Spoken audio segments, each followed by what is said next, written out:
Captain Jake Morrison stood on the bridge of the UES horizon and watched the stars through the large window.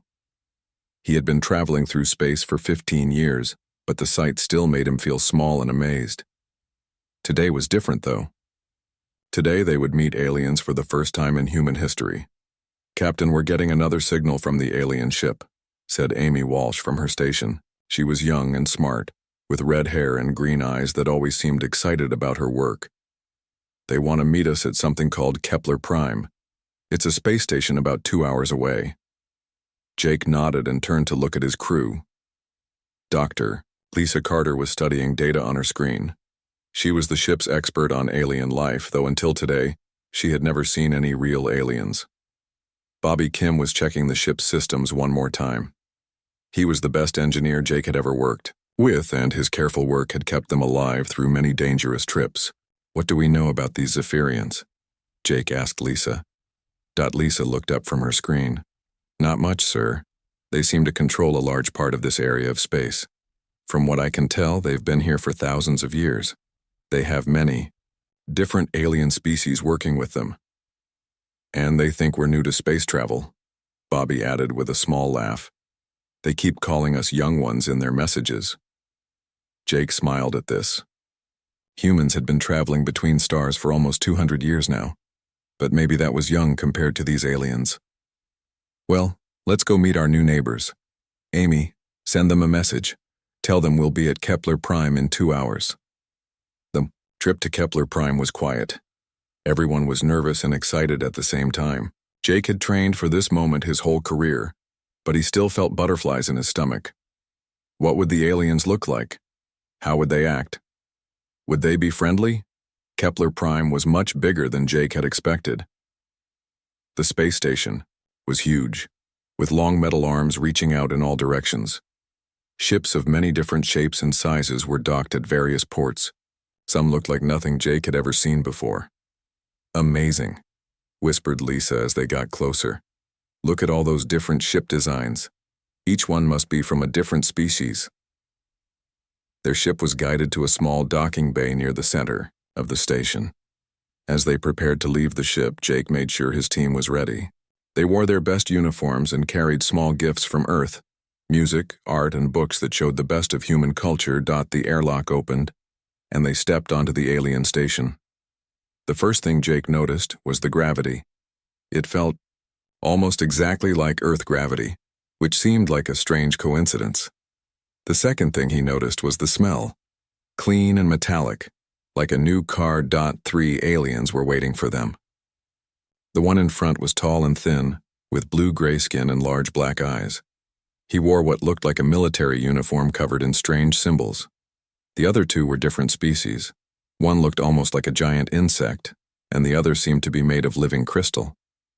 "I am High Commander Veltar of the Zephyrian Collective," the tall alien said. His voice was deep and seemed to come from a device on his chest rather than his mouth. "You are the humans, yes? The new species from the small yellow star?" "That's right," Jake said, stepping forward. "I'm Captain Jake Morrison. This is Dr. Lisa Carter, Bobby Kim, and Amy Walsh. We're honored to meet you." Veltar looked at them for a long moment, and Jake got the feeling he was being judged. "How long has your species been traveling between stars?" the alien asked. "About 200 years, Jake answered honestly. The 3 aliens looked at each other, and Jake heard what sounded like quiet laughter from the crystal being. Veltar nodded as if Jake had confirmed something he already knew. "As I thought. Very young. Very new to the ways of space." Veltar turned and started walking down a long hallway. "Come. There are things you must learn about how civilized species behave in this galaxy." As they walked, Veltar explained the rules that all space-traveling species had to follow. There were laws about trade, about which systems belonged to whom, and about how new species had to prove themselves before they could join the galactic community. "Your technology is primitive," Veltar said, looking at a small tablet that Bobby was carrying. "These designs you use, they are like crude copies of much older, better ideas. You humans, you try to reinvent things that have been perfected long ago." Lisa frowned at this. She had studied human technology her whole life, and she knew it was quite advanced. Some of their designs were completely original, created by human scientists over hundreds of years. They were led to a large room filled with displays showing different alien technologies. Veltar pointed to various items and explained how each one was superior to anything humans had made. There were engines that could move ships faster than human ships, computers that were smaller but more powerful, and weapons that could destroy entire planets. But as Lisa looked at the displays, something bothered her. Many of the designs looked familiar somehow. The shape of the engines reminded her of old human theories that had never been built. The way the computers were organized was very similar to human thinking. Even the symbols on some of the displays looked like they might be related to ancient human writing. "Fascinating," she whispered to Amy. "Some of these designs, they look almost human." Amy nodded. She had noticed the same thing. "The mathematical patterns on that display over there," she pointed quietly. "They're based on the same principles we use for our navigation systems." Bobby was studying a large engine display when he suddenly went very still. Jake noticed and moved closer to him. "What is it?" Jake asked quietly. "Captain," Bobby whispered, "this engine design. I've seen it before. It's in my grandfather's old engineering books. He drew plans for something exactly like this back in 2156, but we never had the materials to build it." Jake looked at the display more carefully. Now that Bobby mentioned it, the design did look familiar. It was more advanced than current human technology, but the basic ideas were definitely something a human engineer might think of. The tour continued for another hour, but Jake's team grew more and more uncomfortable. Everything they saw seemed to have some connection to human ideas, but that was impossible. These aliens had been in space for thousands of years, long before humans had even invented the wheel. When the meeting finally ended, Veltar walked them back to their ship. "We will send you information about how your species can begin the process of joining the galactic community," he said. "It will take many years, and you will need to prove that you can follow our ways. Most new species never make it past the first few tests." "We appreciate the opportunity," Jake said, though he was still thinking about all the strange similarities they had seen. As their ship pulled away from HFY, the four humans sat in silence for a long time. Finally, Lisa spoke up. "Captain, I think we need to investigate some things. Those designs we saw today, they weren't just similar to human ideas. Some of them were identical to theories that human scientists developed decades ago." Jake nodded slowly. "I was thinking the same thing. Amy, start scanning for any old human signals or transmissions in this area.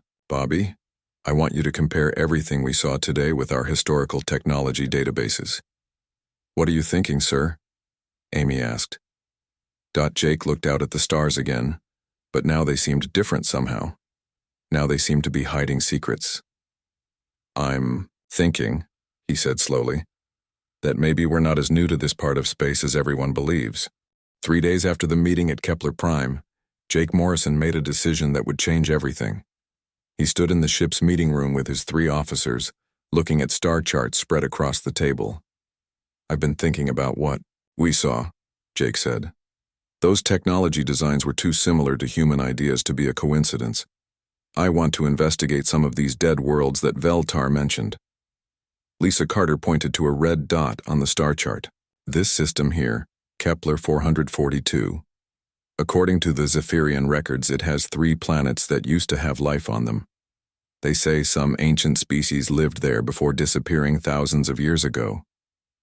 The Zephyrians call them the predecessors," Amy Walsh added, reading from her notes. "They say these beings were very advanced but vanished without any explanation. No one knows what happened to them." Bobby Kim was studying the technical data they had gathered. "Captain, I've been comparing the alien technology we saw with our human databases. It's not just similar. Some of it is identical. Look at this." He put an image on the screen showing an alien engine design next to an old human blueprint. "This is from Professor Martin Chen's work in 2298. He never built it because we didn't have the right materials, but the design is exactly the same." Jake stared at the comparison. The match was perfect down to the smallest details. "How is that possible?" The Zephyrians said that technology is thousands of years old. Maybe Professor Chen wasn't as original as we thought, Lisa suggested. Maybe somehow he got the idea from somewhere else. Or maybe, Jake said slowly, the predecessors and humans are connected somehow. 2 hours later, the UES Horizon was heading toward the Kepler 442 system. Jake had sent a message to Earth Command explaining their mission, but he decided not to mention his strange suspicions yet. He needed more evidence before he could make such an incredible claim. The trip took 6 days. During that time, the crew studied everything they could find about the dead worlds they were going to explore. The Zephyrian records were not very detailed, but they mentioned finding ruins of great cities and advanced technology on all 3 planets. Look at this, Amy said on the 4th day. She was reading an old Zephyrian historical text. It says, the predecessors had skin like starlight and eyes like the deep blue waters of life. Captain, doesn't that sound like they're describing humans? Lisa looked over Amy's shoulder at the text. And here it says they were builders of great roads through the darkness. That could mean space travel. And this part about voices that carried wisdom to the younger children of the stars. Maybe they were teachers or leaders to other species. Jake felt a chill run down his spine. The descriptions were definitely starting to sound like they could be talking about humans. But humans had never been to this part of space before, had they? When they arrived at Kepler 442, they found a star system with 3 planets orbiting a yellow sun that looked very much like Earth's sun. The first planet was too close to the star and was covered in lava. The third planet was too far away and was frozen solid. But the second planet looked like it might have been very nice to live on once upon a time. Scanning the second planet now, Bobby reported. I'm picking up large structures on the surface. Some of them are huge, bigger than any cities on Earth. Life. Signs? Jake asked. Nothing alive, but there are definitely ruins down there.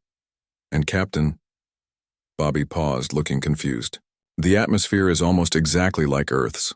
Oxygen, nitrogen, even the pressure is right. It's like this planet was made for humans to live on. Jake made his decision. Prepare the landing shuttle. Lisa, Amy, you're with me. Bobby, stay here and keep scanning. If we run into trouble, get us out of here. The shuttle trip to the planet's surface took 30 minutes. As they got closer, they could see the ruins more clearly. There were indeed huge cities with buildings that reached high into the sky. But everything was old and broken, covered by thousands of years of plant growth.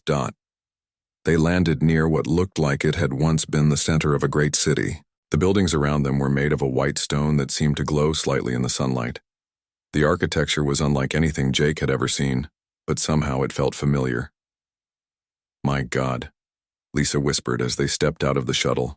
This place is enormous. This city must have held millions of people. They walked through the empty streets, their footsteps echoing off the ancient walls. Everything was silent except for the wind. But as they explored, they began to find things that made them stop and stare in shock. The first discovery was a piece of metal with writing on it. Amy took pictures of the symbols and ran them through the ship's computer. Captain, this is impossible. The computer says these symbols are related to ancient Greek and Latin letters, but that can't be right. The second discovery was even more shocking.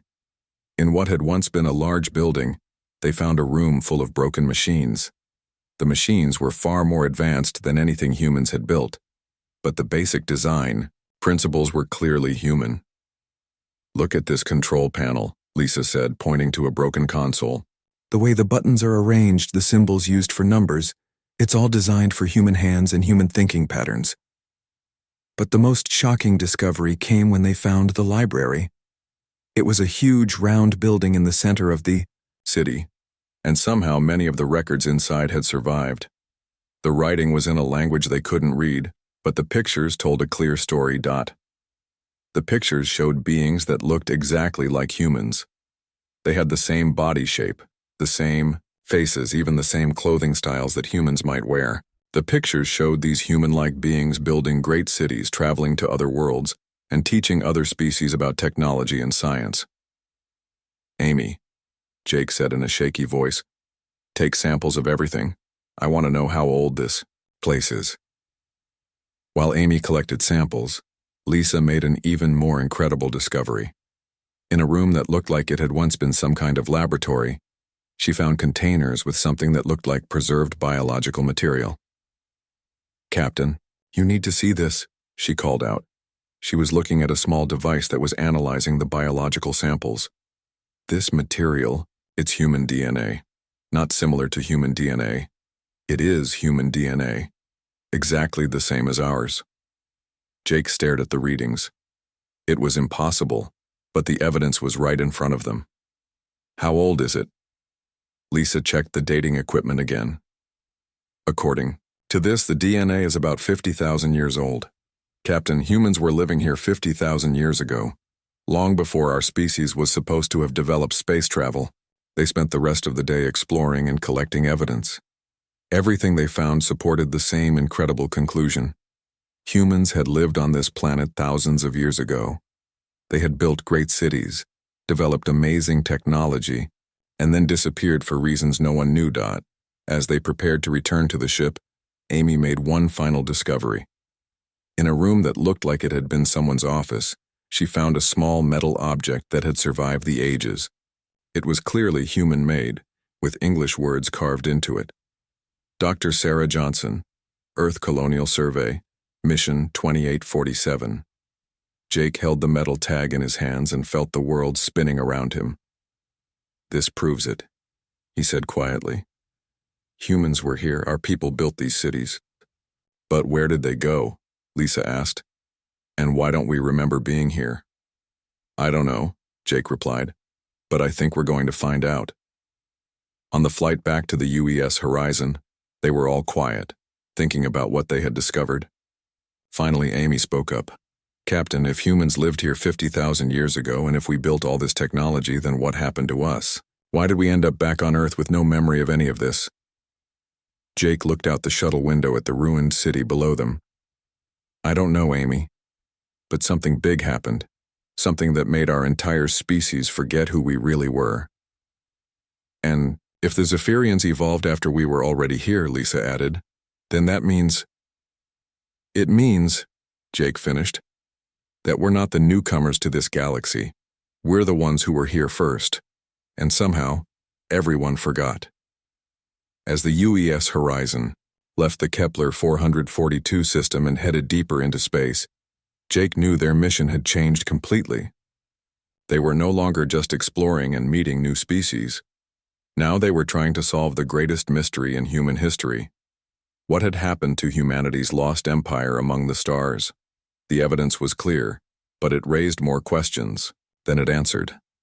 If humans had once been the advanced species that other aliens looked up to, what had caused them to disappear? And more importantly, were there other humans still out there, waiting to be found? Captain Jake Morrison couldn't sleep. For 3 weeks he had been thinking about what they found on the dead planet. Human DNA that was 50,000 years old. Cities built by people who looked exactly like modern humans. Technology that matched human design principles perfectly. He walked through the quiet halls of the UES Horizon at 3 a.m, ending up in the science lab where Dr. Lisa Carter was still working. "Can't sleep either?" she asked without looking up from her computer. "Too many questions," Jake replied, sitting down across from her. "What have you found?" Lisa turned her screen so he could see it. "I've been studying the DNA samples and comparing them with the historical records we brought back. Jake, the evidence is overwhelming. Not only were humans living on that planet 50,000 years ago, but they were living on dozens of other worlds, too." She pulled up a star map showing the local area of the galaxy. Red dots marked more than 30 star systems. "I've been cross-referencing the Zephyrian historical records with what we know about human DNA distribution. Every single one of these systems has legends about the predecessor species, and in every case the descriptions match humans perfectly." Jake stared at the map. 30 systems? That's not just a few colonies, Lisa. That's an empire. "A huge empire," she agreed. "And look at this." She changed the screen to show a timeline. "Based on the age of ruins that other species have found, Humans were spreading across this part of the galaxy for at least 20,000 years. We weren't just visitors, Jake. We were the dominant species. Bobby Kim walked into the lab carrying a cup of coffee and looking tired. Captain, you need to see what I found in the engineering databases. He sat down and activated his portable computer. I've been comparing every piece of alien technology we've encountered with human historical records, not just the obvious. Similarities, I mean everything.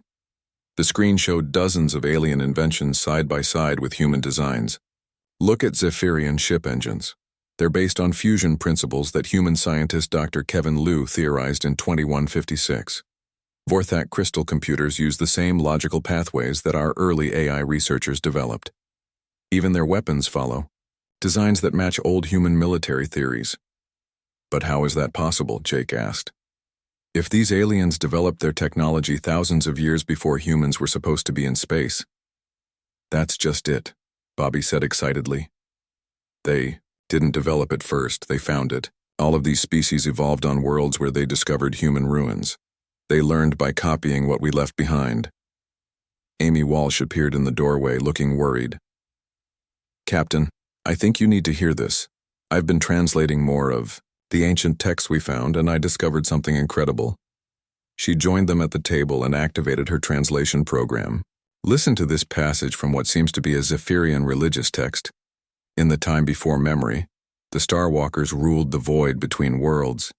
Their cities touched the edge of forever, and their wisdom flowed like rivers to nourish the younger races. But the Starwalkers grew troubled by shadows from beyond, and in their great mercy, they chose silence over dominion, forgetting over conquest. Jake felt his heart beating faster. Starwalkers? It gets better, Amy continued. From a Vorthak crystal archive, the first builders came with eyes like sky water and skin like pale sun. They taught us the songs of metal and fire, showed us roads through the dark between stars. When the deep hunger came, the builders made the great forgetting to save all children of light. The great forgetting, Lisa repeated slowly. That sounds like they're saying humans deliberately erased something from memory. There's more, Amy said. Every single ancient text I've found mentions the same thing. The predecessor species, humans, voluntarily disappeared. They didn't die out or get conquered. They chose to leave.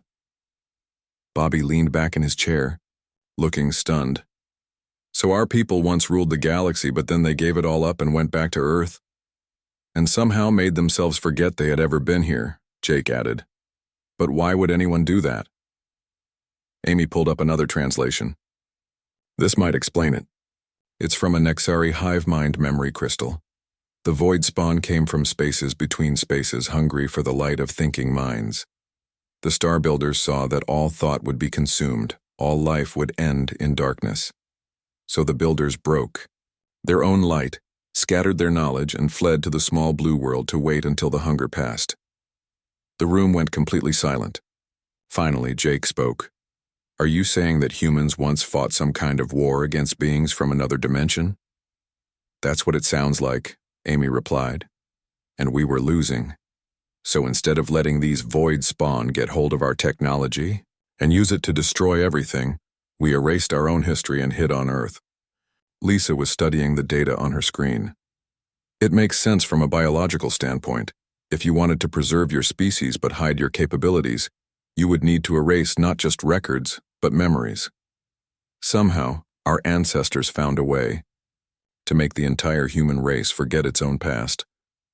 But they left clues, Bobby realized.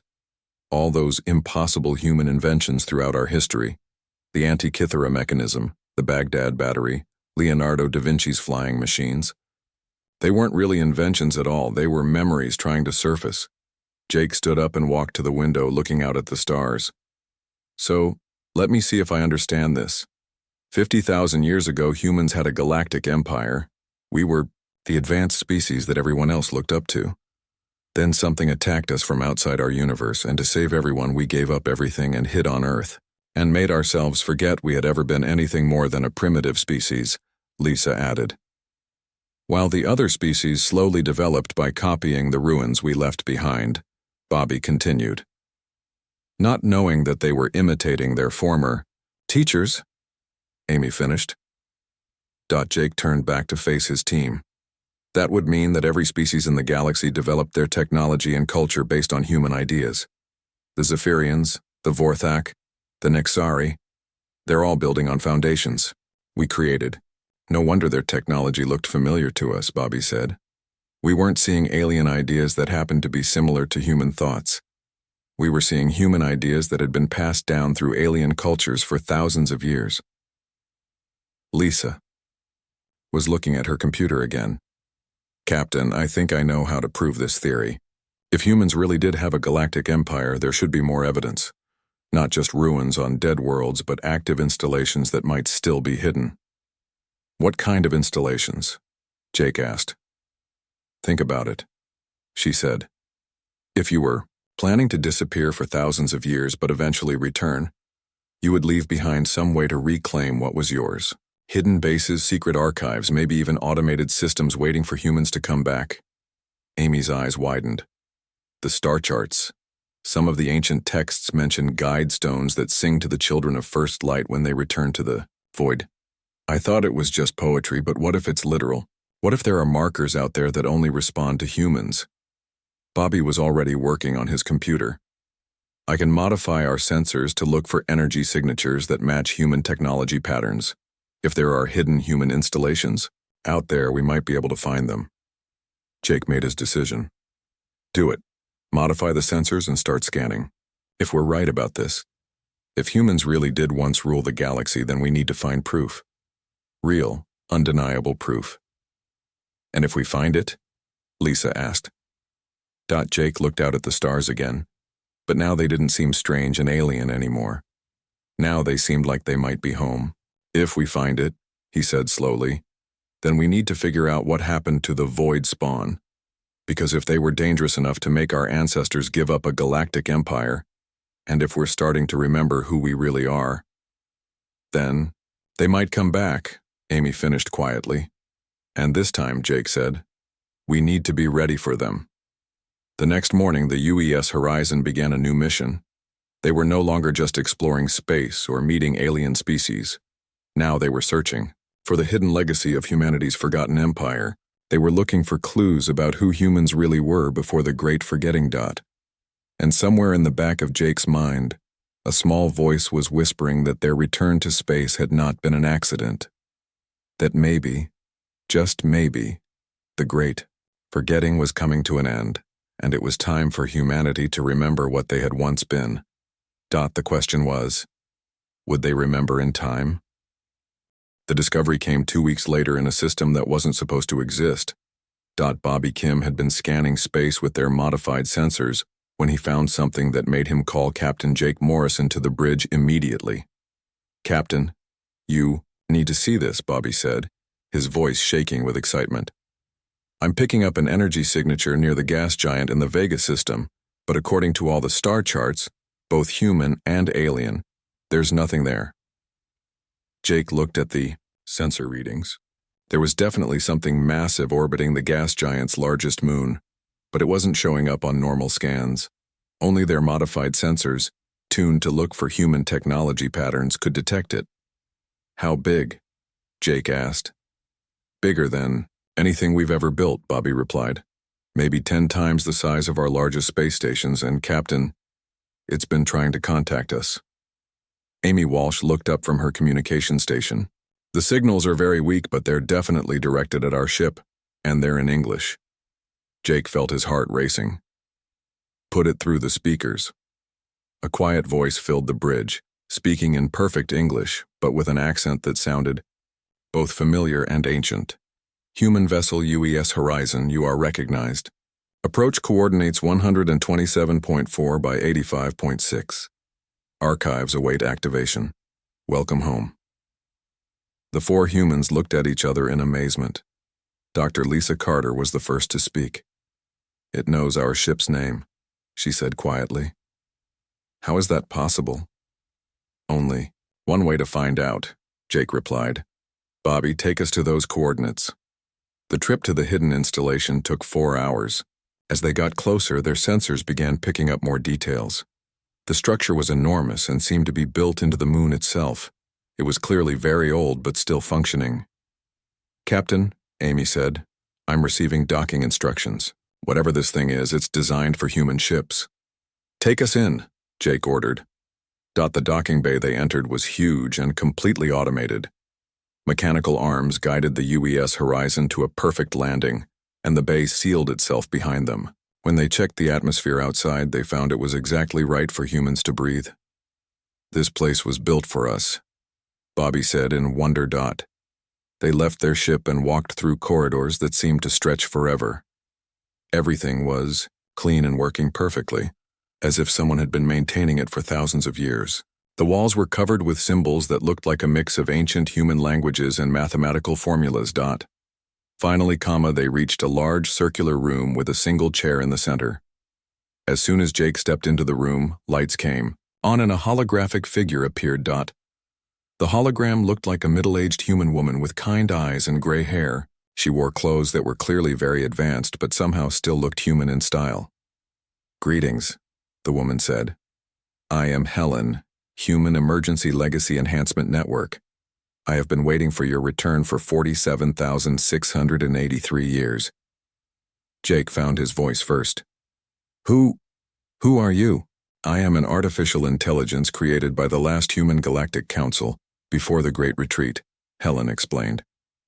"My purpose is to preserve the complete history of human civilization and to prepare for your eventual return to space."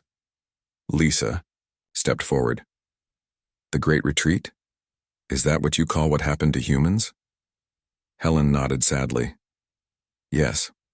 When the void spawn invaded our reality, humanity faced a choice. We could continue fighting and risk having our technology corrupted and used to destroy all life in the galaxy, or we could make the ultimate sacrifice."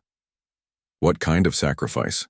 Jake asked. The room around them changed, and suddenly they were looking at images of the galaxy as it had been 50,000 years ago. They saw human cities on hundreds of worlds, great ships traveling between stars, and humans working alongside many different alien species as teachers and protectors. Humanity was the first species in this galaxy to achieve faster-than-light travel, Helen explained. "We spent 30,000 years spreading across the stars, establishing colonies and helping younger species develop their own civilizations. We were the guardians of galactic peace." The images changed to show something horrible. Dark shapes that seemed to eat light itself were pouring into space from tears in reality. Wherever they went, planets died and stars went dark. "The void spawn came from outside our universe," Helen continued. "They fed on intelligent thought and advanced technology. The more complex a civilization was, the more they were attracted to it. And humanity was the most complex civilization that had ever existed." Amy watched in horror as the images showed human worlds being consumed by darkness. "So what did we do?" "The Human Galactic Council made a decision that saved the galaxy," Helen said. "They activated something called the Memory Protocol. Every human in the galaxy had their memories of space travel and advanced technology completely erased. All human installations were either hidden or destroyed. All human colonies were abandoned." "But why?" Bobby asked. "Why not just fight?" Helen's expression grew even sadder. "Because we discovered that the void spawn could corrupt advanced technology and use it against its creators. If they had taken control of human weapons and ships, they could have destroyed every living thing in the galaxy.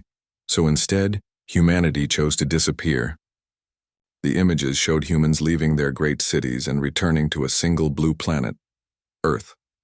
They watched as advanced technology was abandoned, and humans lived like primitive people, with no memory of what they had once been. The plan was to wait until the void spawn left our reality, then gradually return to space, Helen explained. The memory protocol was designed to slowly wear off over thousands of years, allowing humans to redevelop space travel naturally. But it took longer than expected, Jake guessed. Much longer. The memory blocks were more thorough than anticipated. Instead of taking 10,000 years, it took almost 50,000 years for humans to return to space. But you did return, and that means the plan worked. Lisa was studying the data that Helen was showing them. So all those coincidental similarities between human and alien technology. The other species developed by studying the ruins humanity left behind, Helen confirmed. The Zephyrians, the Vorthak, the Nexari, they all evolved in the shadow of human civilization. Their entire technological and cultural development was based on copying human ideas they found in ancient ruins. So we're not the newcomers, Jake said slowly. We're the original spacefaring species returning home. Exactly.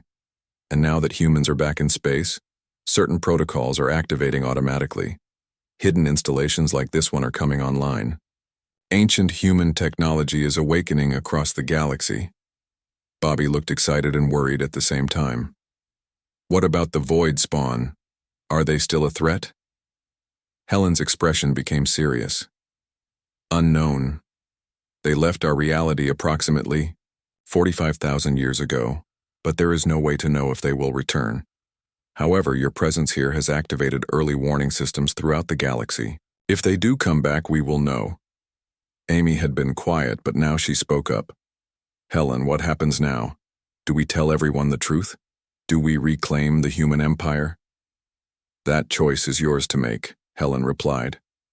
I can provide you with complete historical records, technological specifications, and the locations of hidden human installations throughout the galaxy. But how you use this information is up to you. Jake looked at his team, then back at Helen. Show us everything. For the next 6 hours, Helen downloaded thousands of years of human history directly into their ship's computers. They learned about the great cities their ancestors had built, the species they had helped develop, and the technologies they had created. They saw maps of the galaxy showing hundreds of human worlds and thousands of installations that were still hidden, waiting for activation. Most incredibly, they learned that many of the natural phenomena that modern humans had always taken for granted were actually the result of ancient human engineering. The stable climate on Earth, the perfect spacing of planets in their solar system, even the way faster-than-light travel worked. It was all part of systems that their ancestors had built. The galaxy itself was designed to eventually guide humanity back to space, Helen explained. Your development was not random, it was planned. As they prepared to leave the installation, Helen gave them one final piece of information. Captain Morrison, there is something else you should know. Your return to space has been detected by the monitoring systems that other species inherited from human ruins. The Zephyrians and others are beginning to realize that the predecessor technology in their possession is responding to your presence. What does that mean? Jake asked.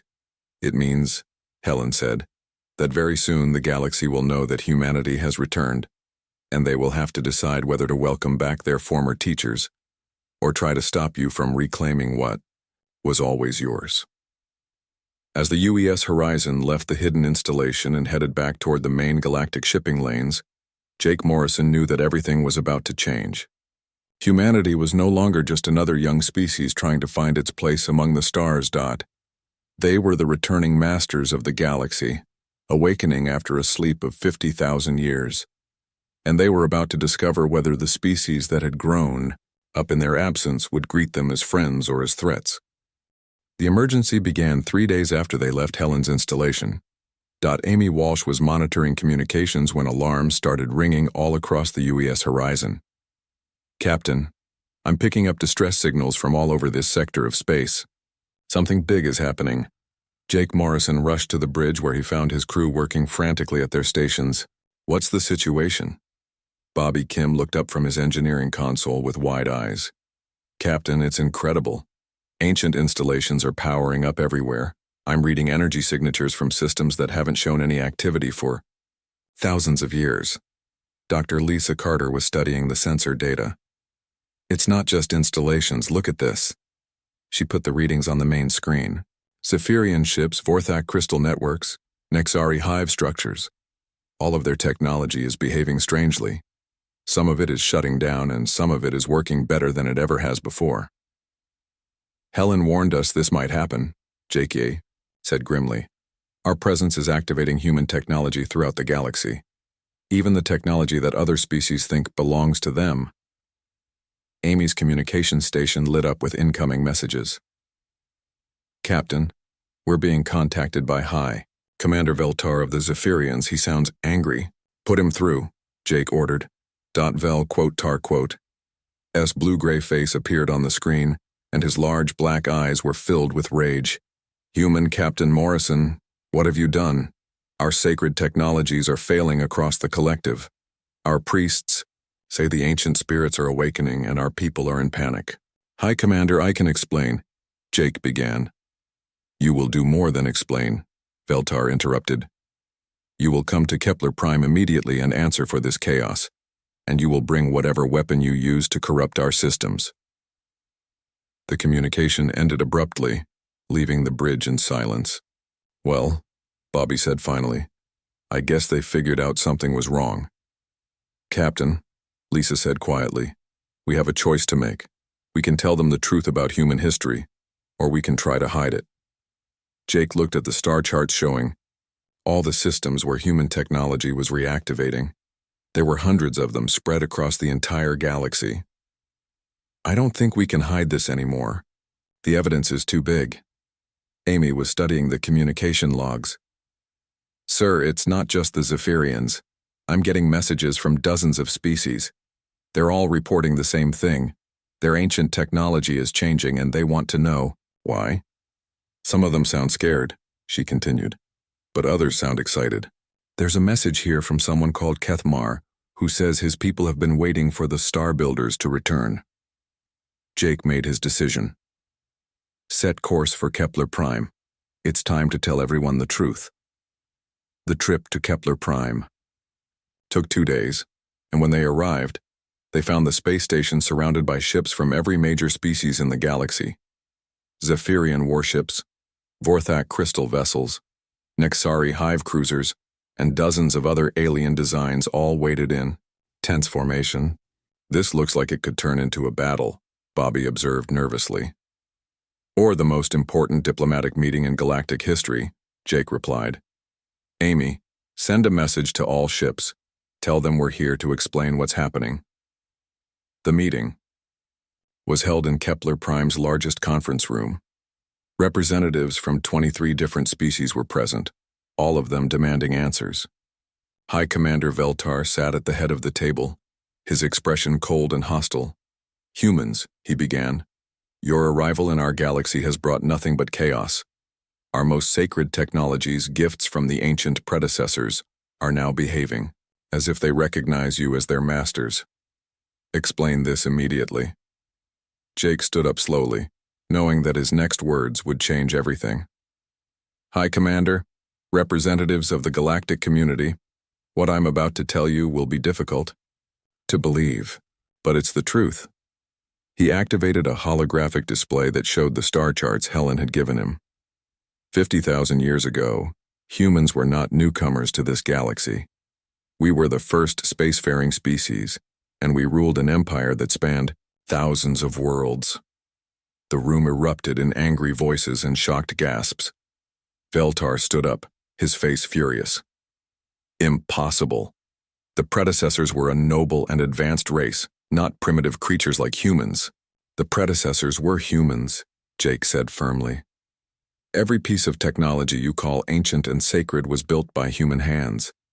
Every legend you have about the wise teachers who helped your species develop was about us. Lisa stepped forward and activated another display showing the DNA evidence they had collected. We have proof. Human genetic material found on dozens of worlds, human writing systems that match your ancient texts, human technology patterns in every piece of equipment you think of as alien innovation. A crystalline being that Jake recognized as a Vorthak representative spoke up. If this is true, then where did the humans go? Why did they abandon their empire? Amy took over the explanation, showing the historical records Helen had shared. We didn't abandon it. We sacrificed it to save the galaxy. When the void spawn invaded from outside our reality, humans realized that our advanced technology could be corrupted and used to destroy all life. So we chose to erase our own memories and hide on a single world. The Great Forgetting, whispered Kethmar, a younger Zephyrian officer. It's real. The ancient songs were telling the truth. Veltar was shaking his head in denial. Even if this fantastic story is true, it changes nothing. Humans abandoned the galaxy. We have ruled here for thousands of years. This is our domain now. Actually, Bobby said, activating his own display. It's still ours. All of your technology is built on human foundations. Your ships use engines based on human designs. Your computers follow human logical systems. Even your weapons are copies of human military theories. And now, Jake added, that technology is recognizing us as its true creators. That's why everything is changing. The galaxy itself is welcoming humanity home. A representative of the insect-like Nexari hive mind spoke through its translation device. What do the humans want? Do you seek to reclaim your empire by force? Jake looked around the room at all the alien faces staring at him. Some looked angry, some looked frightened, and some looked curious. We want to build something new. Not a human empire ruling over subject species, but a true galactic community where everyone works together. But, he continued, we need you to understand that humanity is not a young species asking for permission to join your community. We are the original builders of that community, and we're offering to help you make it better. The room fell silent for a long moment. Finally, Kethmar stood up. High Commander, with respect, I believe the humans speak truth. Our oldest legends have always said that the Star Builders would return when the galaxy needed them most. And, he added, looking directly at Jake, perhaps they have returned at exactly the right time. What do you mean? Jake asked. Keith Quotmar activated a display showing the edge of the galaxy. 3 days ago, our long-range sensors detected something approaching from the void between galaxies, something that matches the ancient descriptions of the void spawn. The room erupted in panic. Several alien representatives began speaking. At once their voices filled with fear, but Jake felt strangely calm. How long until they arrive? He asked. 6 months, maybe less, Kethmar replied. Jake looked at his crew, then at the assembled aliens. Then we don't have time for arguments about who owns what. Helen told us that human early warning systems have been activated. That means installations all over the galaxy are coming online, including weapons and defenses that were built specifically to fight the void spawn. But, Lisa added, those systems will only work properly with human operators. We're going to need everyone's help to activate them in time. Veltar was still angry, but now Jake could see fear in his eyes as well. You're saying that only humans can operate the weapons needed to defend the galaxy? That's exactly what we're saying, Jake replied. 50,000 years ago, our ancestors built the ultimate defense system, then hid it until humanity could return to activate it. The question is, will you help us save the galaxy, or will you waste time arguing about ancient history? The debate that followed lasted for hours. Some species wanted to fight the humans, others wanted to welcome them as returning gods. But in the end, practical concerns won out. If the void spawn were really coming back, they needed every advantage they could get. The final agreement was simple.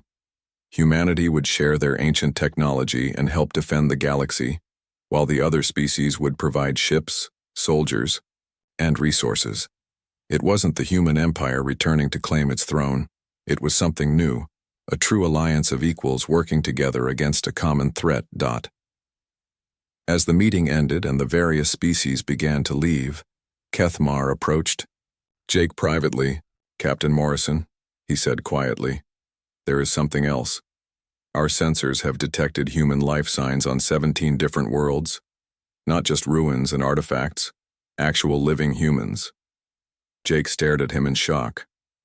Living humans? But that's impossible. All humans were supposed to return to Earth during the Great Retreat. Perhaps not all, Kethmar suggested. Perhaps some stayed behind, waiting for this day.